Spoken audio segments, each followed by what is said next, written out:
Celeste Martínez, ¿cómo estás? Bienvenida, la encargada de la comercialización de la bodega Alma Minera y de un emprendimiento turístico muy particular que tenemos en las sierras de Córdoba, que es ni más ni menos que la conjunción de minería y agricultura. ¿Cómo estás? Bienvenida. ¿Qué tal? Muchas gracias, gracias por la invitación. Bueno, vamos a hablar de Florita. Bien. Y después en todo lo que ha derivado un emprendimiento familiar de muchos años. ¿Qué es Florita? Florita Córdoba es una empresa dedicada a la minería, a la extracción, básicamente de dos minerales, que es la fluorita y la serpentinita. Es una empresa familiar, fundada por nuestro abuelo materno hace más de 60 años, que hoy geográficamente está ubicada en lo que es Sierras del Sur, cerca de Río de los Sauces, el pueblo más cercano, y ahí nos dedicamos a la extracción de fluorita. Ahí tenemos la cantera de extracción de fluorita. Y a unos kilómetros del pueblo tenemos la extracción de serpentinita. ¿Para qué sirven estos dos minerales? Porque por ahí uno dice serpentinita, parece un trabalengua. Y la fluorita, ¿para qué lo utilizan? Básicamente tiene más de 40 o 50 aplicaciones, pero básicamente nuestro nicho es para la realización de electrodos de soldadura. Lo que se usa es el fluoruro de calcio, digamos, mediante un proceso industrial, un proceso de flotación, digamos, se separa y se obtiene ese fluoruro de calcio y se usa, lo que nosotros lo vendemos y lo comercializamos, lo exportamos a Brasil y a Chile para la realización de electrodos, y acá mismo en Argentina también. Es decir, que es un producto en el que ustedes están exportando, además de la utilización que se da en el mercado interno. Exactamente. Brasil y Chile hasta ahora son los lugares donde estamos exportando. Bueno, contanos un poquito más. Esto nace de tu abuelo materno. Mi abuelo materno, que era médico, nada que ver, pero invierte en una mina de fluorita. En una de sus tantas inversiones que tuvo, invierte en una mina de fluorita. Pero con el valor agregado de que arma una planta industrial alrededor de esa fluorita para poder obtener ese fluoruro de calcio, digamos. Entonces eso le da como un valor agregado a la piedra. La mayoría de las canteras de fluorita lo que hacían era sacar la piedra en bruto y comercializarla. Él, mediante ese proceso, lograba mayor pureza, digamos, y comercializaba este subproducto, que es lo que logramos, gracias a eso, poder sostenerlos a lo largo del tiempo, digamos. Es la única empresa en Argentina que tiene este subproducto de la fluorita, digamos. Y esto, me imagino, ¿no? ¿Un médico? Médico, urólogo. Que decide invertir Nada que ver. en las sierras de Córdoba en una mina. ¿Pero había algún antecedente, algo de los antepasados que supieran algo de minería? Nada, absolutamente nada. Yo no pude escuchar la historia de sus labios porque él murió cuando yo era muy joven, pero tuvimos a nuestra abuela, su esposa, hasta el año pasado, que nos contaba la historia, que en realidad él invirtió en muchas cosas distintas, empresa, colectivo, caballo, todas se fundieron y esta fue la única que prosperó. La realidad era que él buscaba otra unidad de negocio que si él no podía vivir de la medicina o algo, su familia tuviera otro recurso, digamos. Y lo que nosotros creemos, y lo que mi abuela también cree, es que relacionado con la naturaleza, era su cable a tierra, él volvía del consultorio y se iba. En ese momento la cantera estaba cerca de Altagracia, digamos, el lugar donde se extraía era cerca de Altagracia, entonces él volvía del consultorio y se iba para allá a ver cómo estaba todo y demás. Era como la conexión que tenía, y le gustaba mucho la naturaleza, entonces era la conexión que tenía, digamos. ¿Y cómo lo inculcó a eso de continuar con el emprendimiento, de que el resto, las generaciones posteriores quisieron involucrarse de manera en lo que están con esto? Bueno, él tiene 3 hijas mujeres en realidad, entonces el que acompañó, digamos, la gestión y que estuvo más en la parte ayudando en la empresa y demás fue su yerno, digamos, mi papá, que cuando él se enferma y demás, el que sigue en la parte de directorio y demás es mi papá. Y bueno, él era contador, mi papá es contador, entonces él puso al servicio, digamos, de la empresa todos sus conocimientos y demás, y fue lo que fue reinventando, nos tuvimos que reinventar un montón de veces, fuimos cambiando el yacimiento, porque es un mineral que es finito, digamos, se acaba. Nosotros tomamos el yacimiento donde estamos hoy, se toma en el año 90, mi abuelo ya no estaba, pero el que continuó, digamos, es mi papá, lo tomamos en el año 90 porque había estado abandonado, porque la gente que explotaba hasta ese momento consideraba que no había más mineral para extraer. Pero nosotros, al tener esa planta y ese valor agregado que le dábamos al material, pudimos trabajar durante muchos años con todo lo que habían descartado ellos, digamos. Entonces, un poco el que continúa, o sea, la segunda generación que continúa con la empresa es mi papá. Y nosotros, que hoy estamos activos, la tercera generación que está hoy activa, como toda empresa familiar, estábamos desde chicos yendo y ayudando y colaborando y demás, Pero bueno, en el año 2000, cuando ya se pusieron un poco más complicadas las cosas y demás, hubo que tomar una decisión de si acompañábamos, digamos, si nos metíamos en la empresa y acompañábamos el proyecto, o cada uno seguía por su camino, y mis hermanos sobre todo optaron por acompañar el proceso y por involucrarse. ¿Y cómo era ese acompañamiento a tu papá de chicos? ¿Iban los fines de semana, cuando tenían un feriado, a recorrerla? ¿Había alguna fecha en vacaciones de invierno, julio, se instalaban ahí? A recorrer, y sobre todo también teníamos mucha actividad en la parte de la oficina. O sea, los veranos era, cuando estábamos en vacaciones de colegio del verano, era ir a la oficina. Yo por ahí, mujer, me hacía cargo más de la parte administrativa, cargar facturas y demás, y mis hermanos se involucraban un poco más en lo que era viajar, llevar los repuestos para los motores, ver las máquinas y demás, pero era como el acompañamiento familiar que se hacía más como un juego, como un divertimento, pero que nos ayudó a conocer desde adentro la empresa desde chicos. O sea, ella es una mujer minera. Sí, no estaba muy en el rubro. Después cada uno tuvo sus profesiones. Sí. Yo estudié docencia, mi hermano estudió administración de empresas, mi otro hermano estudió agronomía. Nunca tuve esa idea de que sí o sí teníamos que seguir con el mandato familiar, sino que cada uno podía hacer lo que quería, pero la vida nos fue llevando a volver a las raíces y a volver a involucrarnos en la empresa, digamos. Bueno, nos metemos de lleno con la minera, con Florita, sí, y después con sus desprendimientos, porque realmente es muy llamativo. Incluso hace poco tiempo, hablando con la ministra de Minería de Mendoza y comentando el caso de Florita, la verdad que le había generado mucha inquietud de ir a conocerlo, y la verdad que es algo que, bueno, ya nos vas a contar, pero increíble que de la minería hayan podido surgir otras unidades de negocio como la vitivinicultura y el turismo. Exacto. ¿A dónde están instalados ustedes fundamentalmente? ¿Están en las sierras? En las sierras, exactamente. En lo que sería hoy Sierras del Sur, digamos, límite con Merlo. Ahí está el yacimiento de Florita. Estamos del pueblo de Río de los Sauces a 33 kilómetros hacia arriba de montaña, digamos. Ahí está el yacimiento de Florita. Y ahí se desarrolló el proyecto de Alma Minera. Un poco para seguir con la cronología y lo que te venía contando, que en el 2000, cuando entran en vigencia un poco en la parte productiva mis hermanos, básicamente, empezaron con toda una idea y un proyecto de cambiar la forma de hacer minería más amigable con el ambiente, trabajando conceptos como sostenibilidad, sustentabilidad y demás, y tratando de optimizar los procesos también y de optimizar los recursos que tenemos. Entonces, nos metimos en lo que es ahorro de energía, el uso del agua y demás para el proceso minero que tenemos. ¿Qué haces con el uso de energía? Porque estás a ¿cuánto? ¿A 1.200? 1.300 metros de altura, no hay red eléctrica obviamente, nosotros usábamos combustibles, generadores y demás, se utilizaba hacia ese momento, hasta que en el 2000 decidimos invertir en un parque solar de 120 kV para abastecer todo el circuito productivo de la empresa y el campamento. Ahí vive gente de lunes a jueves, o sea, el personal minero vive de lunes a jueves en el campamento ahí, necesitaban también, o sea, también usan. Estamos hablando de hace 25 años que pensaran en dejar de consumir gasol y todo lo que genera de contaminación para pasar a una energía obviamente sustentable. Sí, en Argentina no se hablaba todavía mucho de eso, era como que se estaba iniciando, pero bueno, mis hermanos tenían la posibilidad también de viajar a ferias mineras y demás y ver qué se estaba haciendo en otros lugares del mundo, y eso creo que también les abrió un poco la cabeza. Y aparte de una cuestión ambiental, también una cuestión de recursos, sí, ¿no? Porque no olvidemos que siempre uno está tratando de optimizar y de bajar costos y demás, y es una forma también. Si bien era una inversión, pero que se iba a pagar sola, digamos, con el uso de combustible que hacíamos, ni hablar de todos los otros beneficios, reducir la huella de carbono y todas las demás cosas que trae aparejado también, ¿no? Pero bueno, se instala este parque que también, con la particularidad que no usa baterías, que es un sistema alemán que tampoco era fácil de encontrar acá, que tiene un sistema en el cual está todo el tiempo prendido, en el momento que pasa una nube y se tapa, se prende el generador y se apaga, pero no tenemos el uso de batería, digamos. Eso fue de las primeras cosas que se realizaron para todo este cuidado del medio ambiente y cuidado de los recursos. Y después el uso del agua. Si nos ponemos a pensar, la minería está muy relacionada con el mal uso del agua, con la contaminación del agua y demás. Nosotros usamos agua en el proceso industrial.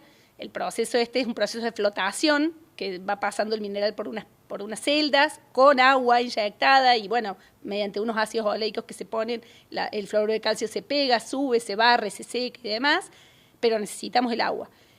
Tomábamos el agua del arroyo hasta ese momento, entonces tratamos de ver cómo podíamos reutilizar esa agua para que vuelva al circuito Y también a uno de mis hermanos, estudiando, viendo, se le ocurrió armar piletas en las cuales el agua vaya decantando y vaya filtrando y demás y pueda volver al circuito. ¿Esa filtración es natural? Esa filtración es natural, pero la logramos después de probar un montón de cosas y con lo que conseguimos filtrar fue con plantas de totora.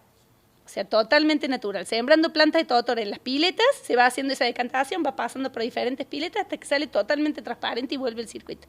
¿Y cuánto de esa agua ustedes vuelven a reutilizar? Eso se utiliza el 75%. Ah, mucho. Sí, mucho. Sí. Casi todo se usa muy poquito, se toma muy poquita agua del arroyo. Bien, las características que tienen las sierras de Córdoba en cuanto a sol, clima, ¿es propicio para este ciclo que ustedes han realizado de la sustentabilidad? Sí, nosotros tenemos, en lo que es lluvia, tenemos un promedio de 1.300 precipitaciones anuales, o sea, bastante. Entonces eso nos ayuda un poco también con el tema del agua. Pero bueno, si bien era un recurso que nosotros lo queríamos seguir cuidando, digamos. Sí. La empresa tiene como objetivo, es más, en el logo de la empresa está el agua puesta en el logo también porque tiene como objetivo siempre el cuidado del agua. Entonces, bueno, en cuanto a lo que es sustentabilidad, y nos faltaba una tercer pata que nos hacía ruido, digamos, era qué hacer con un recurso que nos sobraba cuando extraíamos el mineral, la fluorita. La fluorita se presenta en la montaña como en venas. Sí. Cuando nosotros no hacemos minería subterránea, hacemos minería mecanizada o a cielo abierto, que se llama, se va extrayendo, digamos, desde arriba de la montaña. Cuando nosotros extraíamos 1 tonelada de fluorita, teníamos 3 de granito que nos sobraba. No tiene valor comercial por el lugar donde nosotros estábamos. No teníamos qué hacer con eso. Entonces eso era lo que queríamos encontrarle alguna forma de reutilizar. Hasta ese momento que iban apilando montañas de piedras. Hasta ese momento se iba poniendo en un lugar, que es la práctica más habitual, ponerlo en un lugar y después revegetar. Es lo más habitual que se hace. Nosotros queríamos darle un valor agregado, activar ese pasivo y hacer algo con eso. Mi hermano del medio, que es ingeniero agrónomo, que está a cargo de la producción y de la extracción, investigando, viendo documentales, viendo un montón de cosas. A él le gustaba el lugar para hacer vid, le encantaba para hacer vid, pero le hacía ruido el exceso de precipitaciones que tenemos. 1.300, pensar que Mendoza tiene 300, 400 anuales, nosotros teníamos mucha agua. La vid no necesita tanta agua. Teníamos que darle una solución a ese problema si queríamos hacer vid. Entonces se le ocurrió unir esas dos puntas que teníamos y con esa piedra que nos sobraba, armar un suelo especial para plantar vida arriba y que ese suelo drene el agua que nos sobra, digamos, ese exceso que tenemos de precipitación.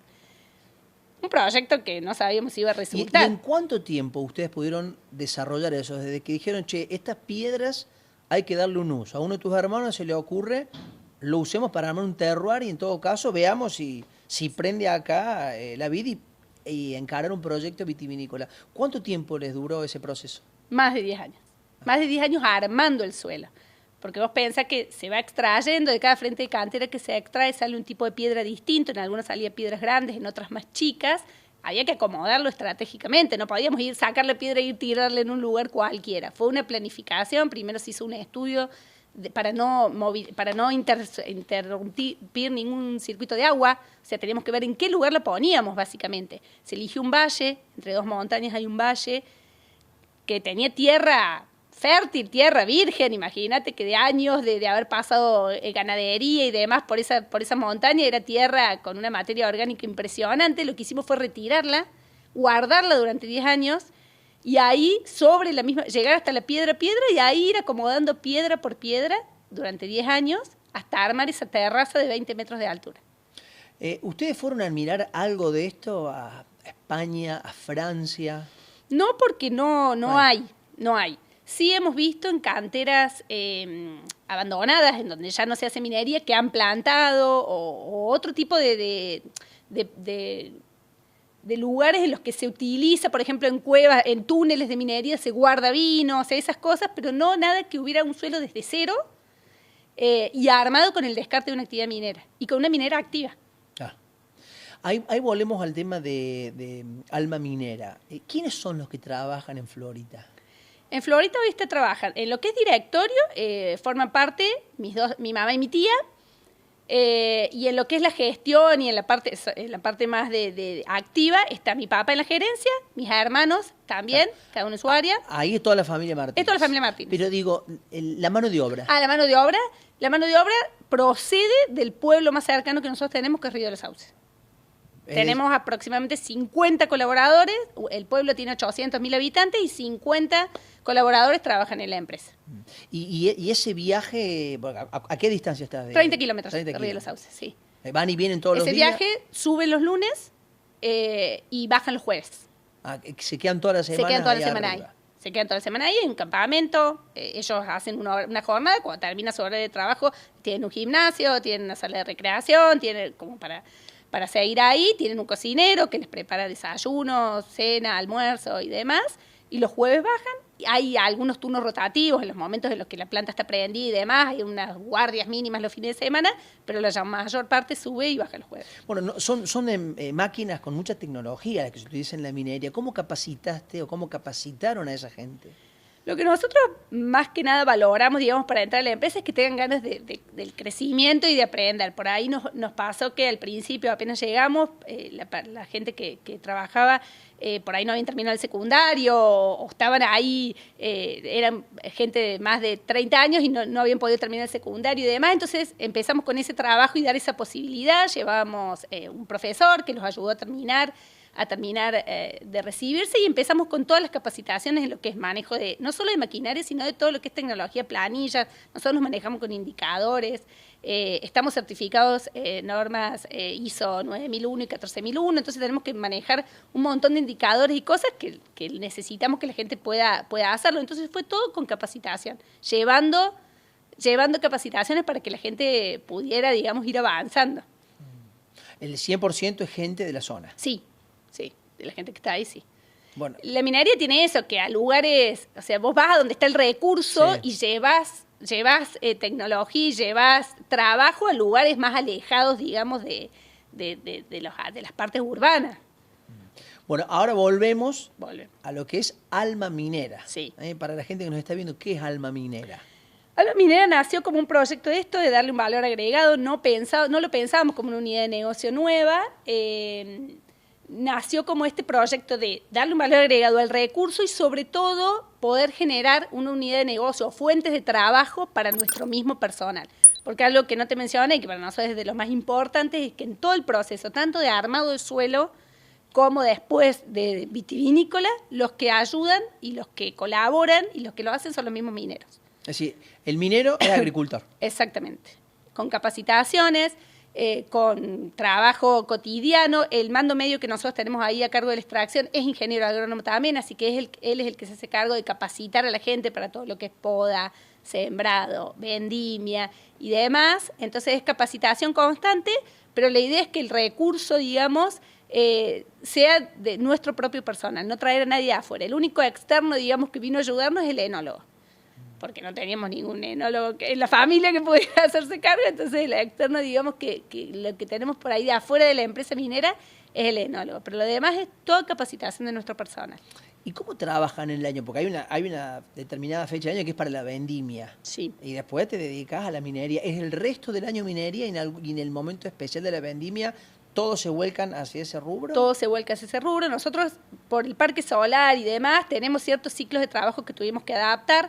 Todo lo que es extracción de material lo hacemos en invierno, en las horas que hay menos sol y menos luz, y todo lo que es proceso industrial, la planta de flotación y demás, trabaja más en verano, digamos, cuando tenemos más luz solar.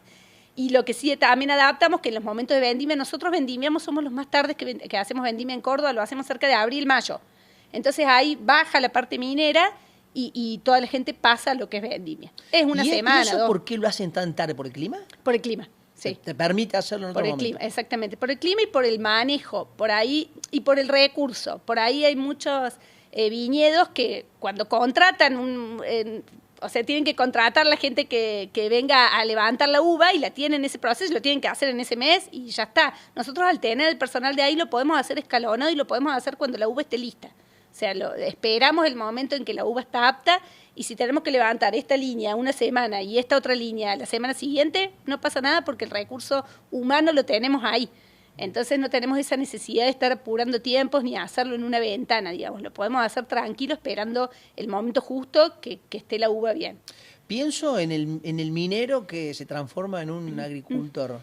¿Qué es lo que recibí de la gente? ¿Qué te dice? ¿Que por ahí dudaron en algún momento, ¿puedo hacer las dos cosas? ¿O la gente estaba con las ganas de poder ser minero y agricultor? Yo creo que por el recurso, digamos, que nosotros tenemos, siempre han estado adaptados a que pueden estar en cualquier área de la empresa. Así como nosotros nos puede tocar hoy estar en un lugar, mañana estar en el otro, un poco pasa eso mismo. El que entra a trabajar en la empresa tiene la posibilidad de pasar por el laboratorio, por el manejo de una máquina, por la planta de flotación, y hoy por el viñedo. O sea, es como que tiene la posibilidad de pasar, y creo que valoran el hecho de poder irse capacitando en diferentes áreas que no sabes qué le va a servir. Chicos que por ahí entran sin saber manejar un auto, salen manejando una retroexcavadora, o que por ahí entran sin haber.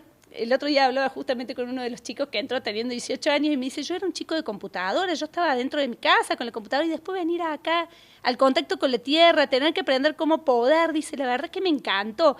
Creo que valoran el recurso y de poder decir, bueno, yo hoy me voy de esta empresa y puedo sé manejar una soldadora, sé lo que es un proceso químico, sé lo que es la parte de agricultura, entonces es esa posibilidad de poder después reubicarse donde ellos quieran.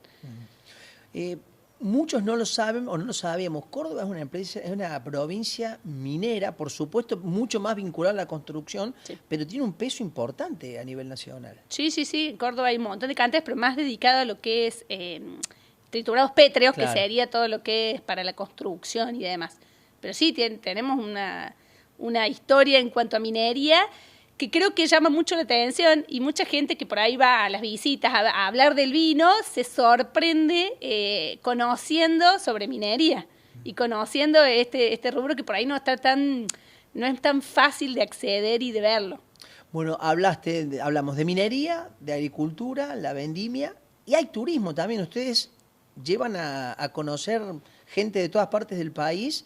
¿Qué es esto de la unión de la minería con la agricultura, el vino? Porque además todo lo vinculado al vino tiene una atracción muy fuerte en este país. Tiene una atracción muy fuerte, sí. El turismo nació un poco como nos fue llevando el resto de las cosas, por la curiosidad, cuando en el 2021, 2022 empezamos con la comercialización del vino, porque ya la producción nos superaba, digamos, entonces tuvimos que salir a venderlo. A ver, te freno ahí. Ustedes empiezan con la producción. ¿Cómo fue ese paso a paso?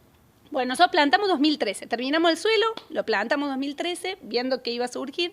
La idea era hacer 1.000, 2.000 botellas, tomarlas entre nosotros, con los colegas del ámbito minero, para mostrar esto, que se podía hacer, reutilizar recursos y demás.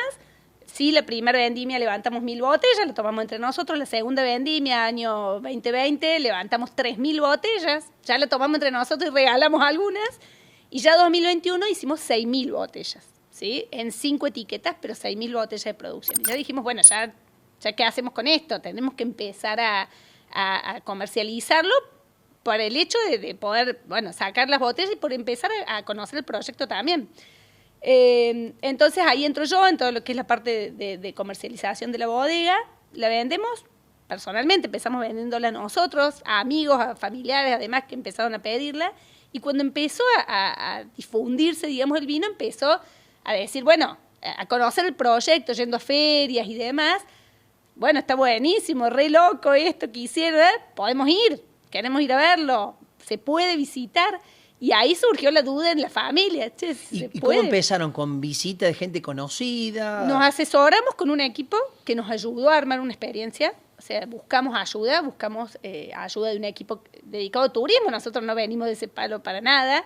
Que nos ayudó a armar una experiencia completa en la que la gente se sienta bien, cómoda, cómo manejar los tiempos, qué mostrar, qué no y demás.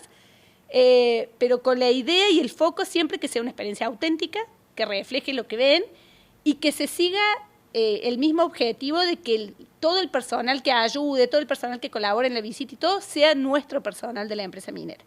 Entonces siempre fue la idea de diseñar esa experiencia así. El que te va a recibir, el que nos va a ayudar, es la persona que está manejando la retroexcavadora de lunes a jueves. El que te va a cocinar el almuerzo es el cocinero del campamento minero que cocina en el campamento de lunes a jueves. Entonces la idea justamente fue brindar lo mismo que tratábamos de conseguir en el vino en la experiencia turística.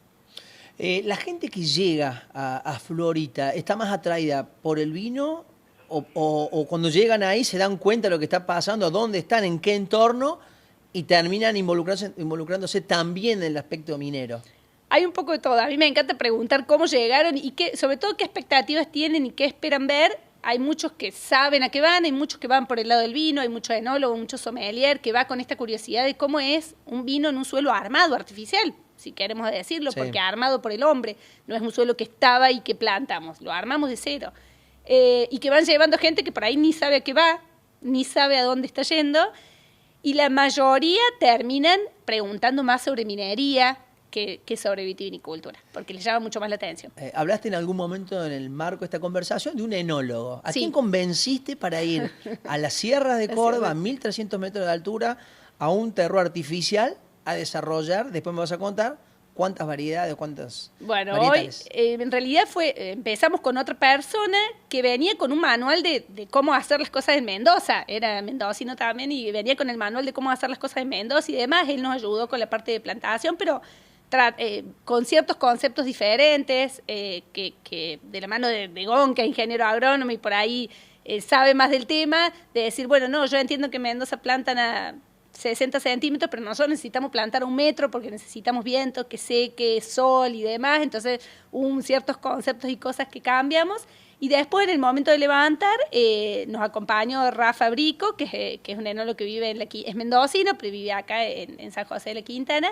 Y bueno, lo llevamos a que vea y se enganchó en el proyecto y le gustó y hasta hoy es quien nos está acompañando. Bueno, ¿cuántas variedades tenemos? Hoy tenemos 5 etiquetas. Malbec joven, un Malbec con paso por barrica de roble, que es Malbec roble, un blend, que es Malbec Ternat y Tempranillo, que ese lleva el nombre de nuestro abuelo, el fundador de la empresa minera, que se llama Heriberto. Tenemos un blanco, un blend de blancas, que es Sauvignon Blanc y Chardonnay, que lleva el nombre de nuestra abuela, Elvira, la esposa. Y tenemos un rosado de Malbec.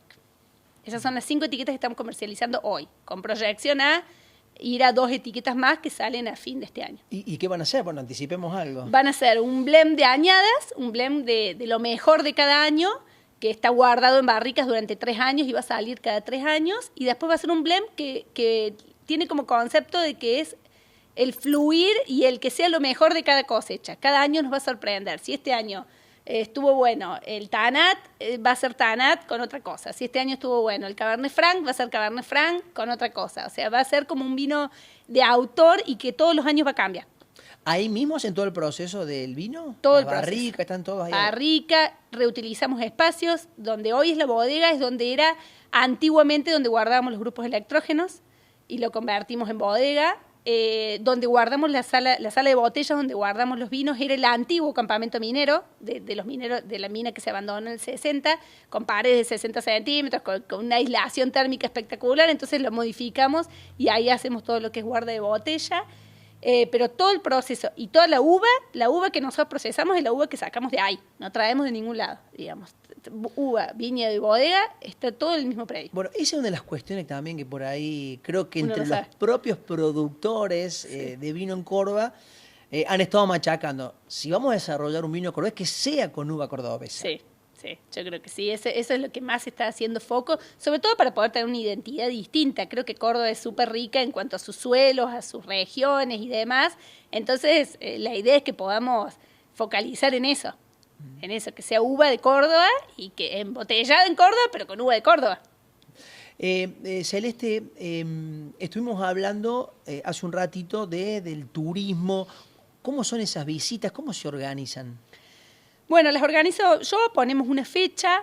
La idea siempre es que la familia, nosotros acompañamos a esa visita, entonces ponemos una fecha en la que podamos básicamente nosotros, los recibimos directamente en el viñedo, cada uno va por su cuenta, tratamos de armar grupos de 20, a más tardar 25 personas, no más que eso, para que se haga un ambiente en el que podamos interactuar con todos. Los recibimos ahí a las 11 de la mañana, les mostramos el proyecto visto desde lejos, cómo se ve la terraza, porque es impactante, digamos, ver una terraza de 20 metros de altura armada en medio de la nada. De ahí pasamos al viñedo, hablamos un poco más de la parte enológica, de ahí pasamos a la bodega, donde pueden probar lo que se está haciendo en el momento. se abre la canilla de tanque y este vino está en este proceso, ¿por qué? ¿Qué estamos haciendo y demás?